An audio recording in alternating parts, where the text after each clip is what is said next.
Here are the top stories for today, August 20, 2021. Metro Manila and the provinces of Laguna and Bataan will shift to the less strict modified enhanced community quarantine, but certain restrictions will remain in place to arrest the surge in COVID-19 cases.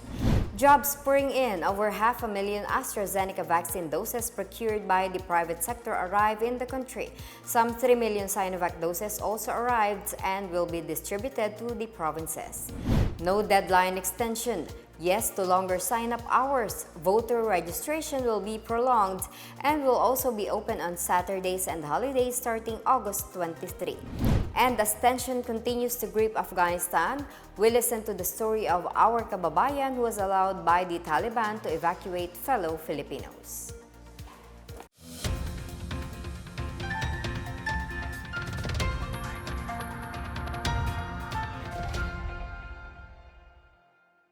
Good day, I am Marita Muaje. Welcome to the PNA Newsroom. We start with the latest quarantine classifications in the country. The National Capital Region and the province of Laguna will shift to the less strict modified enhanced community quarantine starting tomorrow.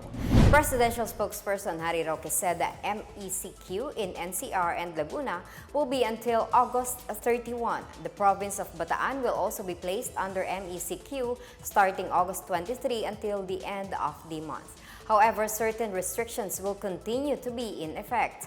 Granular lockdowns are still expected, while indoor and outdoor dining, personal care services such as beauty salons, beauty parlors, barbershops, and nail spas will remain prohibited. Religious gatherings will also remain virtual. Metro Manila and Laguna is under the strictest ECQ from August 6 until August 20, while Bataan is under ECQ until August 22 to prevent further spread of COVID-19. Distribution of ayuda or cash aid to families affected by the COVID-19 pandemic is all set in Laguna, which received 2.7 billion pesos in assistance. Meanwhile, the Pasay City LGU report it is halfway done with its ayuda distributions. Laid Kabagani reports. The Pasay City government said it has distributed 56.7% of cash subsidy or ayuda to low-income families affected by the enhanced community quarantine in Metro Manila. The city's Social Welfare and Development Division has given out 202.5 million pesos in government emergency assistance to over 202,000 individual beneficiaries residing in 111 out of 201 barangays as of August 18. Pasay received a 356 million pesos ECQ subsidy from the national government. In Pasig City, the local government has distributed 288 million worth of cash assistance to some 92,000 families. About 42% out of 288,000 families have received the ayuda from its 650 million pesos allocated ECQ subsidy funds. The city government also distributed the grocery packs to Pasig's expanded packets of poverty. Pasay and Pasig have started their ayuda payout on August 11. Meanwhile, Los Baños in Laguna is set to give out the allocated cash aid given by the provincial government for distribution to its low-income population. The municipal government confirmed that it has already received the 97 million pesos total ayuda that will be distributed to residents who have suffered heavily from the ongoing ECQ. The municipal government said the distribution of cash aid will quickly start once the master list has been finalized. Laguna Governor Ramil Hernandez said the national government shelled out 2.7 billion pesos to Laguna for financial assistance in the province. The provincial capital of Santa Cruz gets the highest amount among the non-cities with 98.7 million pesos. Calamba, Calabarzon's regional center, gets the lion's share of the cash aid as 412 million pesos will be given to the city government for distribution. Santa Rosa City is the next highest with 341 million pesos, while Biñan gets a shade under 306 million pesos. Hernandez gave the town mayors the discretion on how they will distribute the ayuda to their fellow residents. For the PNA Newsroom, I'm Laid Kabagani.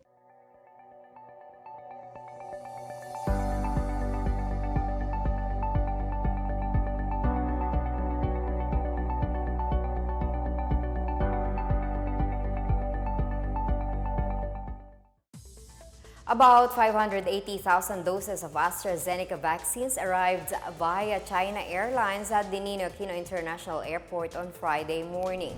National Task Force Against COVID-19 Chief Implementer Carlito Galvez Jr. and the MMDA Chairman Ben-Hur Abalos were present during the arrival of the shipment at the NAIA Terminal 1. 80% of the Astrazeneca will be allocated to local government units that ordered the brand, while 20% will be given to the business sector or MSMEs. Abalos assured that the vaccine will be distributed fairly. About 92% of the total eligible population for the COVID-19 vaccination program in Marikina City are now vaccinated. Mayor Marcelino Teodoro said at least 342,000 or 70% of Marikina's total population must be vaccinated to achieve herd immunity. Teodoro said the eligible population amounting to about 336,000 is represented by those 18 years old and above that can receive the COVID-19 vaccine. He said 54% of the target population are fully vaccinated and 38% have yet to receive their second doses. Teodoro attributed the city's positive vaccination report to the steady and adequate supply of the vaccines that it is receiving. Teodoro also said the city government has distributed 58.8% of the government financial assistance to families affected by the hard lockdown. The city has about 96,000 individuals listed for the cash aid provision. 3 million doses of Sinovac vaccine arrived via Philippine Airlines at the Ninoy Aquino International Airport Terminal 2 on Thursday night. This is the biggest shipment yet of the government-procured COVID-19 jabs from China. National Task Force Against COVID-19 Chief Secretary Carlito Galvez Jr. said the vaccines will be distributed to provinces to sustain the government's vaccine rollout and reach population protection at about 70 million before the year ends. Galvez said the newly delivered jobs are critical to meet the needs in regions and catch up with Metro Manila, which has vaccinated about 40% of its target population. Including the Sinovac delivery, the country has already received 45 million COVID-19 vaccine doses. Meanwhile, the Chinese embassy in Manila said about 10 million doses of Sinovac will be shipped to the Philippines within August 2021. Chinese Ambassador Wang Xilian said the number is expected to alleviate the shortage of vaccines in the country. He noted that China's vaccine is widely trusted and recognized among Filipinos for its safety and efficacy. He added that China will continue to extend help and support to the best of its ability. Experts in the United States have recommended vaccine boosters for individuals 8 months after completing 2-round Moderna and Pfizer BioNTech regimens. The booster plan anticipates distribution beginning September 20, following independent evaluation from the Food and Drug Administration and the Centers for Disease Control and Prevention. Jeff Zients, U.S. President Joe Biden's COVID-19 response coordinator, said they will be as accessible as the initial shots that continue to be doled out in the U.S. U.S. health officials have learned that vaccine protection against infection wanes over time, as does protection against mild and moderate health complications from the virus. The announcement is a rebuke to the World Health Organization, who just 2 weeks ago called for a global booster moratorium to achieve greater international vaccine equity. National Task Force Against COVID-19 Deputy Chief Implementer Vivencio Dizon also echoed the WHO's concern that giving COVID-19 boosters might impact the global vaccine supply. Dizon said it is still uncertain that the delivery of COVID-19 vaccines in the country will be affected by the decision of the U.S. to start inoculation for booster shots next month. The country now has 41 million doses of COVID-19 vaccines, and the job administration is expected to reach 30 million on Friday. Dizon said it is possible that the country could reach 50 million jobs by the end of the month as daily average vaccination hits 500,000 jobs. Still to come, we find out how a Filipino in Afghanistan was able to evacuate his fellow Filipinos in the conflict-hit country. And go out and register with care as voter sign-up hours are extended starting next week. Details ahead, keep it here on the PNA Newsroom.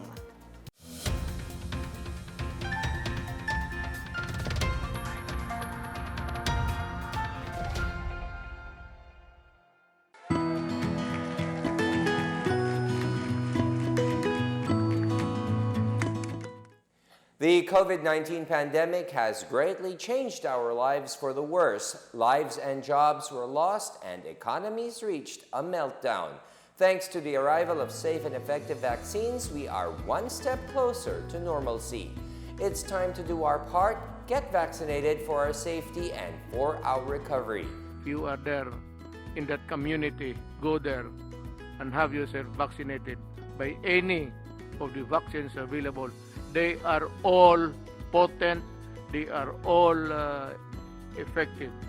I would like to appeal to all our kababayans, please get vaccinated against COVID-19 and be the government partner in preventing further spread of the disease. I encourage you to get vaccinated as soon as possible time. These vaccines are safe and they are the key to reopening our society. The need for international solidarity and cooperation cannot be made clearer than this pandemic, because everyone is safe. No one is safe globally until everybody is safe. Vaccines work.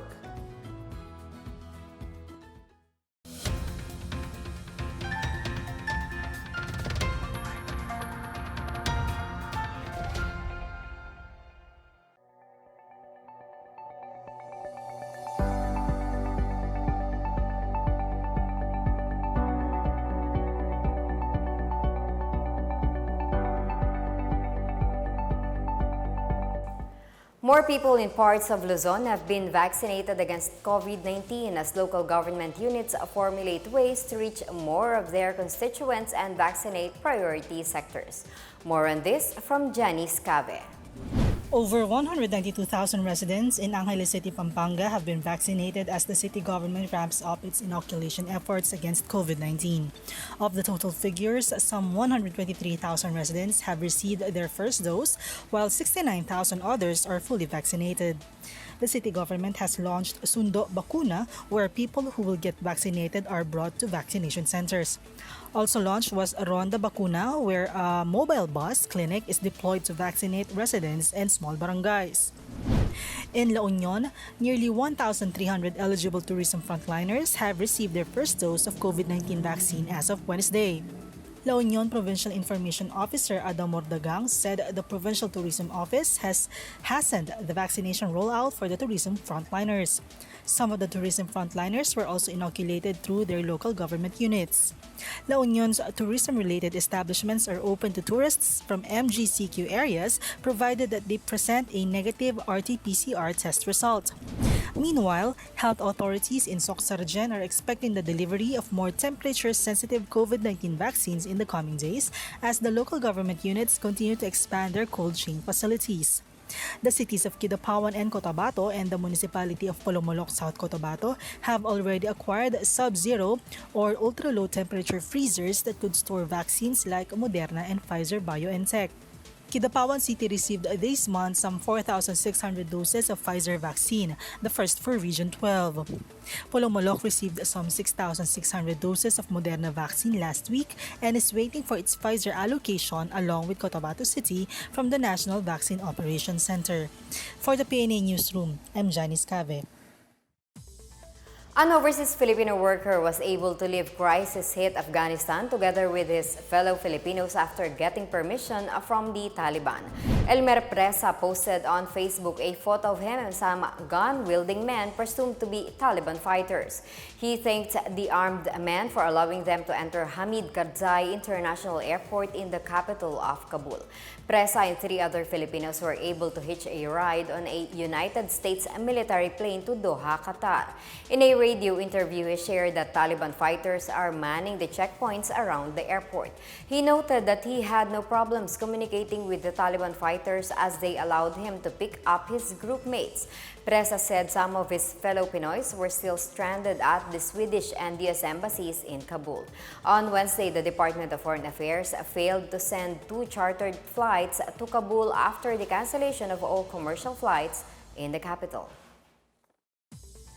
The Department of Agriculture is set to provide a consolidated response to the Commission on Audit's findings of alleged accounting deficiencies. Secretary William Dar said since July, the DA has been collating the reports of offices and operating units to complete the 2020 audit report by September 2. Dar assured the DA's clientele that corruption has no place in the agency. They also vowed to pursue the DA's program and initiatives to increase the productivity and income of farmers and fisher folks and attain food security for the Philippines. In its report on DA's operations and financial highlights in 2020, the COA said it found that 34.4 billion pesos in funds lacked complete accounting records and had accounting errors and omissions. COA also took notice of the 4.5 billion peso unobligated amount from the 60.8 billion peso allotment to the DA. The commission showed that only 56.2 billion pesos, which is 92.51% of the allotment, were used. The report, however, added that these were due to delays in the procurement process and discontinuance of projects to address the emergency situation brought by the COVID-19 pandemic. The Presidential Task Force on Media Security asked the Philippine National Police to leave no stone unturned in the investigation of the killing of former journalist Gwen Salamida on Tuesday. PTFOM's Executive Director Undersecretary Joel C. Egco said although the motive may not be related to Salamida's career, the truth must still come out for the sake of her family.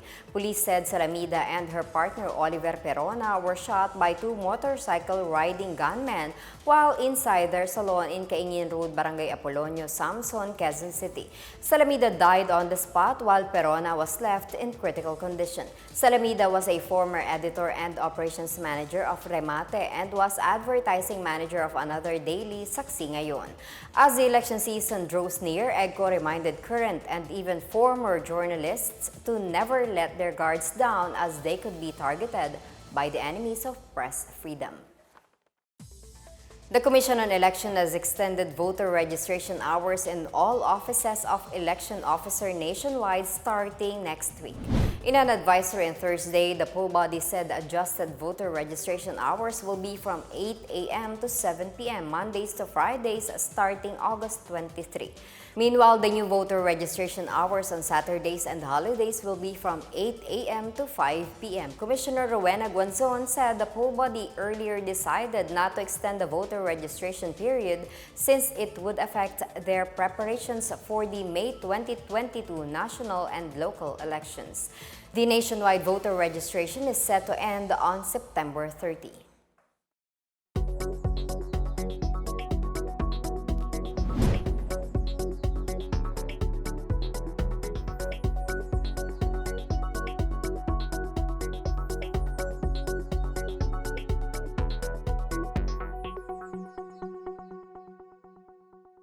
Up next, the PCOO marks International Youth Day through a webinar.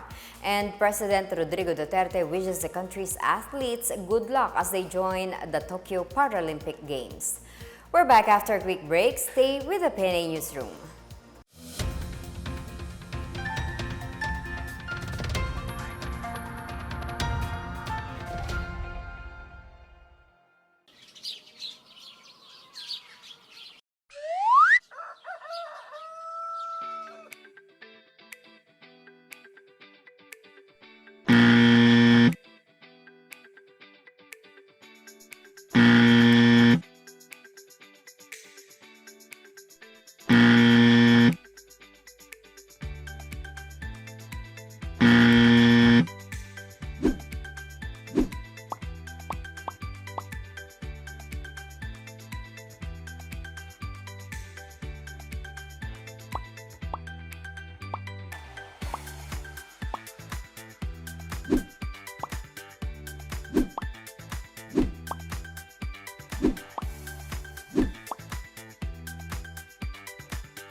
You're still watching the PNA Newsroom.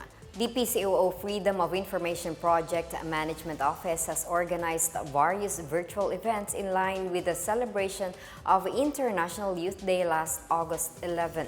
These include the third leg of the Transparency Legacy Digital Lecture Series with the title #Kasama Kabataan Trailblazing FOI through Youth Engagement. The lecture series aimed to showcase the youth's role in implementing freedom of information. PCOO Undersecretary Chris Ablan said the topics highlighted were the initiatives in promoting FOI in the country.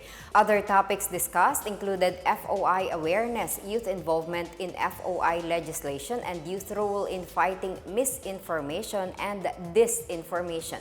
The FOI PMO also joined the virtual launch of the Seal of Good Youth Governance in Laguna, which solidifies the efforts to advance good governance among youth leaders across the country. Authorities in Sultan, Naga, Dipamoro in Lanao del Norte welcomed the surrender of two former New People's Army rebels who were convinced to return to the folds of the law. Claire Gighe has the story.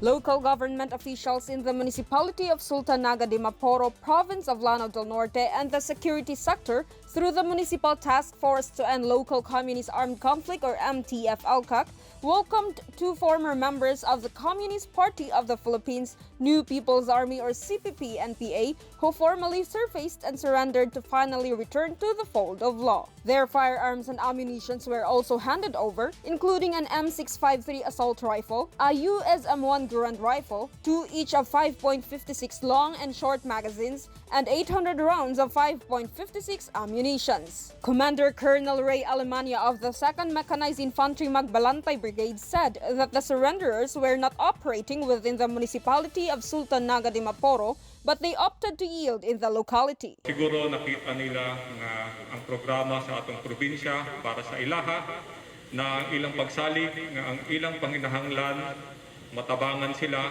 maong gipili nila nga diri sila magpaproseso sa Sultan Naga de Maporo o masupervise sa atong probinsya Lanao del Norte. The government assured that they will strive to provide cash assistance and livelihood to the surrenderers in addition to the compensation to the handed over firearms and ammunitions after the valuation of such are processed.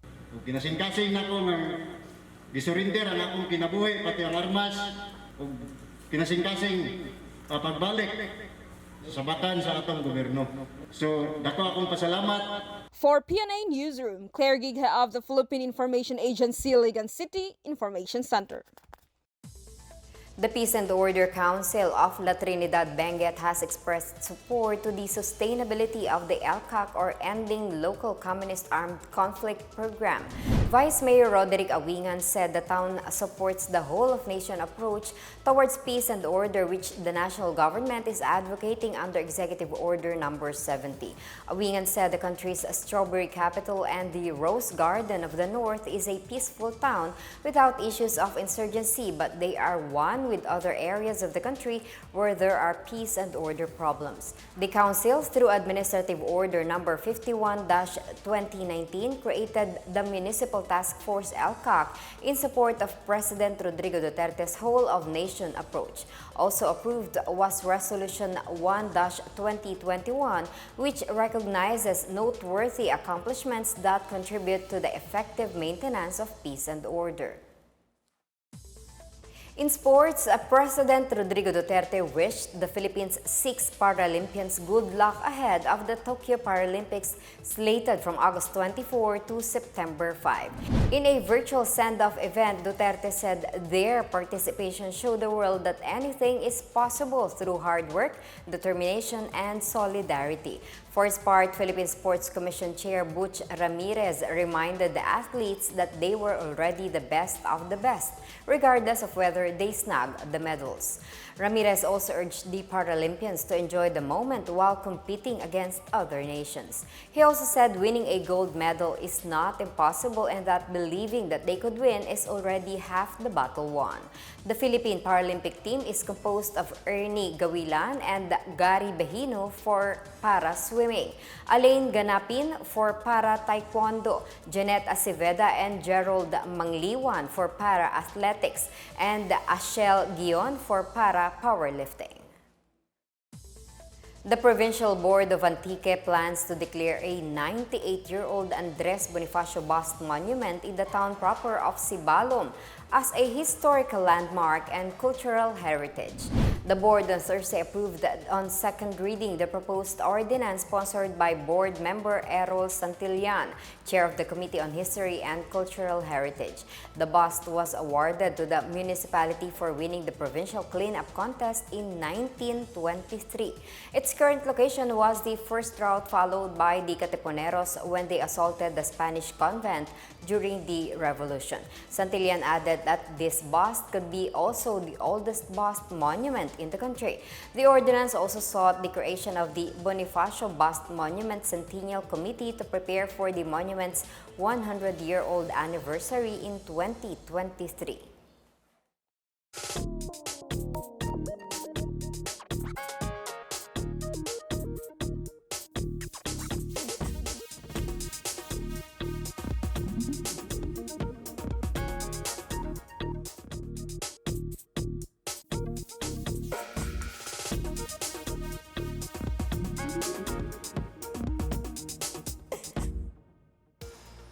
Let's take another look at today's biggest stories. Metro Manila and the provinces of Laguna and Bataan will shift to the less strict modified enhanced community quarantine, but certain restrictions will remain in place to arrest the surge in COVID-19 cases. Jobs pouring in. Over 500,000 Astrazeneca vaccine doses procured by the private sector arrive in the country. Some 3 million Sinovac doses also arrived and will be distributed to the provinces. No deadline extension. Yes to longer sign-up hours. Voter registration will be prolonged and will also be open on Saturdays and holidays starting August 23. And as tension continues to grip Afghanistan, we listen to the story of our kababayan who was allowed by the Taliban to evacuate fellow Filipinos.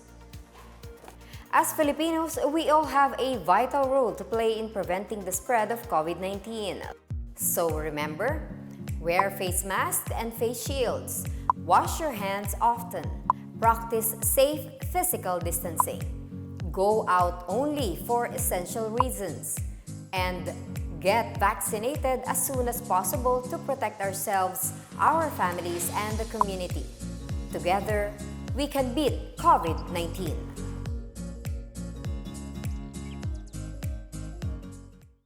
Thank you for watching another episode of the PNA Newsroom. For more news content, check our webpage or log on to the Philippine News Agency's Facebook and Twitter accounts.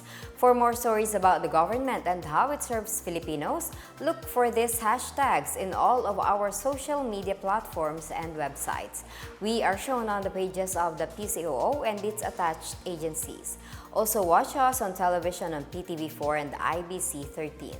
And that's your daily dose of the biggest stories that you need to know from the PNA Newsroom. We tell stories that inspire change.